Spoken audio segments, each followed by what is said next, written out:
अस्सलाम वालेकुम, क्या हाल है दोस्तों। आज हम सिपलेट एसी में गैस रीस्टोर करना सीखेंगे कि कैसे कंप्रेसर में गैस रीस्टोर होती है। तो गैस रीस्टोर करने के लिए सबसे पहले हम सिपलेट एसी को ऑन करेंगे। उसके बाद ये देखें, एक इसका छोटा पाइप है डिस्चार्ज और एक सेक्शन।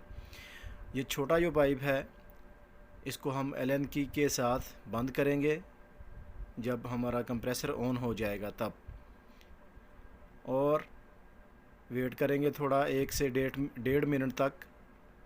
जब गैस रिस्टोर हो जाए तो उसके बाद हम जो बड़ा वाला पाइप है उसको एलन की के साथ बंद कर देंगे। तो आप गेज लगा कर भी इसको वैक्यूम कर सकते हैं। चार्जिंग गेज से पता चल जाता है, कंफर्म हो जाता है। देखें, अभी जो इसकी नीडल है ग्रीन नंबर पे आ गई है, इसका मतलब है कि गैस हमारी रीस्टोर हो रही है।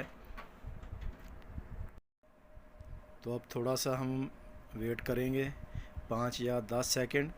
उसके बाद जो हमारा सेक्शन है, हमारी सेक्शन लाइन है, जो ये बड़ा वाला पाइप है उसको एलन की के साथ बंद करेंगे।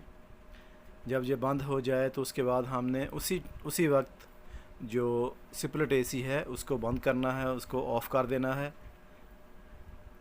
ताकि कंप्रेसर को कोई प्रॉब्लम ना हो। तो देखें, अभी जो सेक्शन है इसको मैं बंद करूँगा। इसको अच्छी तरह टाइट कर देना है। देखें, टाइट कर रहा हूँ। उसके बाद हम सिपलेट एसी को उसी टाइम बंद करेंगे, देर नहीं करनी ताकि कंप्रेसर को प्रॉब्लम ना हो। दोनों नट अच्छी तरह कंफर्म कर लें, टाइट हो गए हैं। तो इस तरह हम गैस रीस्टोर कर सकते हैं। वीडियो देखने का शुक्रिया। अस्सलाम वालेकुम।